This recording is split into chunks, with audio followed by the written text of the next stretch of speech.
Hello दोस्तों, स्वागत है आपका एक नई कहानी में। तो चलिए शुरू करते हैं। आज की कहानी हमारी है फरेबी बिजनेस पार्टनर। तो कहानी हमारी शुरू होती है चित्रकूट के जंगल से। सुनसान रास्ते पे एक गाड़ी चली जा रही होती है। समीर जो कि गाड़ी ड्राइव कर रहा है, चला जा रहा है। रास्ते में सड़क पे जो है, जैसे जंगल शुरुआत होती है, अमावस की बढ़िया काली रात है। इतनी सुनसान रात और ऊपर से सनसनाहट, काली काली रात। एक साया हाथ दे रहा है, गाड़ी रोको गाड़ी रोको।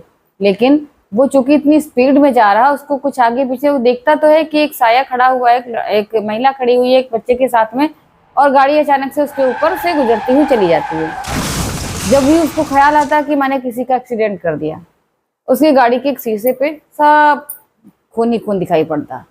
अचानक से उसे रियलाइज होता कि मैंने ये क्या कर दिया। लेकिन ये क्या, गाड़ी तो आगे चली गई और उसको कुछ दिखाई भी नहीं लग रहा। तो औरत तो वैसे ही खड़ी है। अभी क्या, मैंने तो उसके ऊपर गाड़ी चढ़ा दी थी। फिर वो अपनी शीशे की तरफ दोबारा देखता है, अरे यहाँ तो खून भी नहीं है।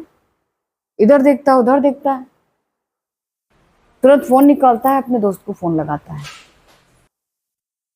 समीर फोन लगा रहा है। अबे अलख, यहाँ तो ये एक महिला बच्चे के साथ खड़ी हुई है, जहाँ तूने बताया था मैं तो वहीं आया हूँ। आज अमावस की रात है, मुझे 12 बजे से पहले ये काम खत्म करके यहाँ से वापस लौटना, जैसा कि तूने बताया था।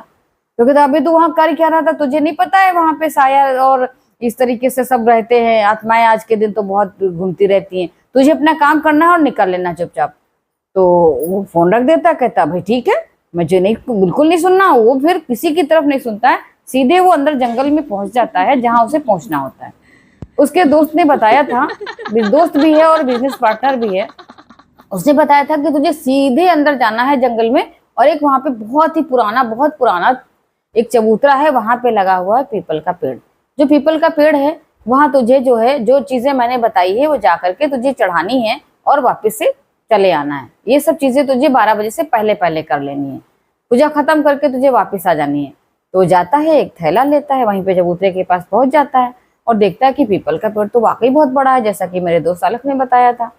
तो अब वो जो है वहीं पे पहुंच करके उसने थैले से एक मुर्गा निकाला और बकरा निकाला, वहीं पे चढ़ा दिया, और एक दो शीशियां रखी थी उसने देसी शराब की, वो चढ़ा दी। दोस्त ने उसके बताया था कि वहां पे ब्रह्म राक्षस रहता है, तुझे ये सब वहां करना है ताकि तेरा बिजनेस खूब आगे बढ़े। अब वो दोस्त के कहे अनुसार उसने सारा काम कर दिया।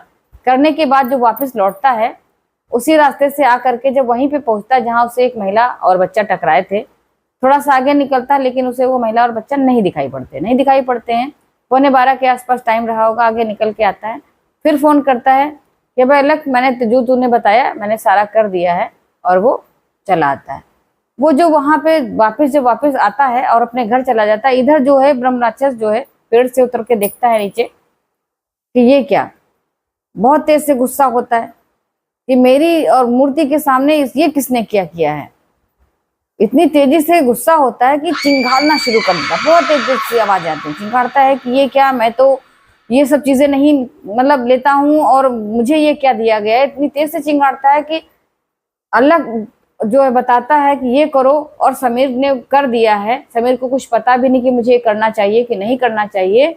जिधर ब्रह्म राक्षस बहुत तेज नाराज होकर के इतनी तेज जब चिंघाड़ता है, तो उसकी खिड़की के शीशे टूट करके उसके ऊपर गिरते हैं आकर के, जहां वो सो रहा होता है। वो उठ के बैठ जाता है, समीर उठ के बैठ जाता है कि मेरे पे शीशे कहाँ से आ गए। बहुत तेज से डर जाता है, खिड़की से झांक के देखता है उठ करके, उसकी पत्नी भी पास में ही लेटी हुई, लेकिन उसके पे कुछ नहीं गिरता है, सिर्फ उसी पे सारे शीशे गिरते हैं, कांच टूट करके। वो खिड़की से बाहर झांकता है तो देखता क्या है कि एक साया खड़ा हुआ है। साया उसे समझ नहीं आता, कहता अरे ये तो मूर्ति मैंने वहां पे देखी थी, ये इस टाइप का क्या, ये तो ब्रह्म राक्षस है, लाल लाल आंखें किए हुए, बहुत तेज से खौफ जाता है, एकदम से खौफ में, बहुत खौफनाक गुस्सा उसका दिख रहा है। वो एकदम से सिहर जाता है, वापिस आकर के अपने बिस्तर पे जाता है, अपनी पत्नी को जो उठा करके बताता है कि ये हुआ है। तो कहती है चलो कोई बात नहीं है, हम लोग दूसरे कमरे में जाके सो जाते हैं, यहाँ खिड़की का शीशा टूट गया है और ये देखिए तुम्हारे लग भी गया इधर उधर। तो दोनों उसको, वो तो ज्यादा उसको नहीं बताता है, दोनों जाकर के दूसरे कमरे में सो जाते हैं। जब दूसरे कमरे में सो जाते हैं, थोड़ी देर के बाद, घंटे भर के बाद, उसको जो है फिर से नींद खुल जाती है उसकी, समीर की। उसको आवाज आती है कि दरवाजा खुल रहा। दरवाजा खुलता है और उसको ये दिखाई पड़ता है कि मुर्गा और बकरा आकर के उसका यहाँ का ऐसे उसको काट रहे हैं, उसका मांस नोच रहे हैं। मांस नोच रहे हैं ऐसा उसको लगता है। वो बहुत तेज से चीखता है, उठ के बैठ जाता है।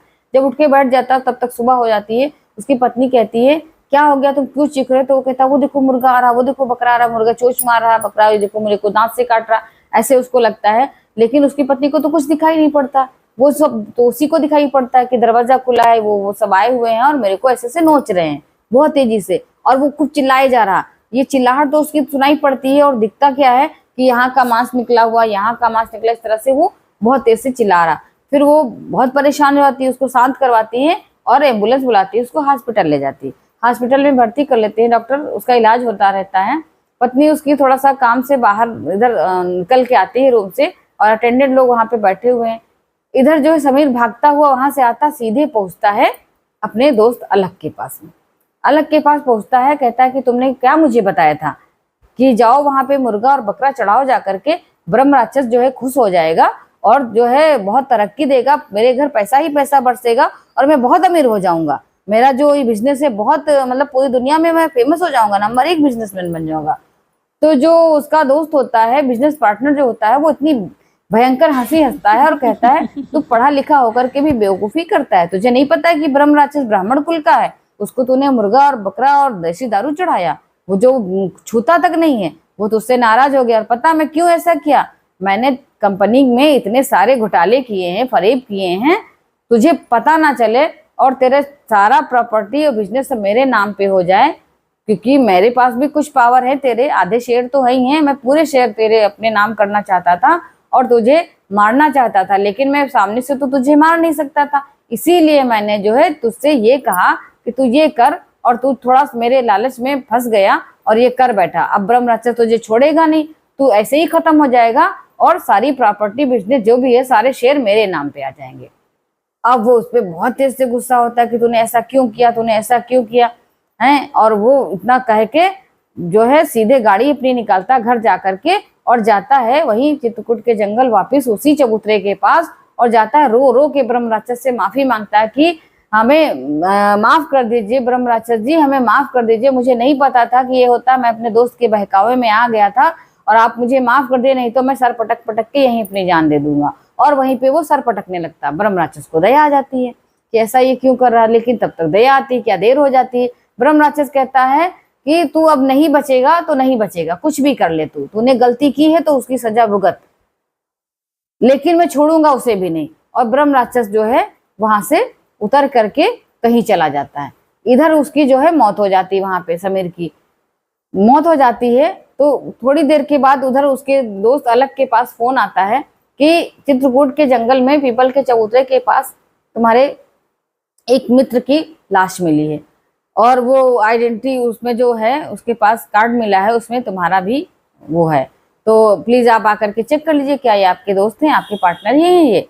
और इधर जब वो अलग को जब ये सूचना मिलती है पुलिस द्वारा, तो इतना खुश होता है, इतना खुश होता है कि तुरंत गाड़ी निकलता है और लाश की शिनाख्त के लिए चल देता है। वहीं पे वो जब पहुंचता है जाकर के, तो वही साया उसके सामने आता है, वही महिला और बच्चे का। वो इतना झोंके में चला जा रहा होता है और देखता ना था, तुरंत गेट खोलता है उसका कार का, उसको वहीं बिठा लेता है। और वो महिला जब बैठ जाती है उसमें गाड़ी में पीछे, इतना तेजी से उसका बदलता है रंग रूप, और जा करके सीधे वो गाड़ी पीपल के पेड़ से ही टकरा जाती है। गाड़ी टकरा जाती है और भड़ाम की आवाज के साथ बूम भड़ाम गाड़ी जल जाती है। जब टकराती है तो जल ही जाएगी, उसी के अंदर उसकी भी मौत हो जाती है। और फिर गूंजता है भयंकर ब्रह्म राक्षस का अट्टहास। तो ये थी फरेबी बिजनेस पार्टनर की स्टोरी। तो दोस्तों मिलते हैं कल एक नई कहानी के साथ।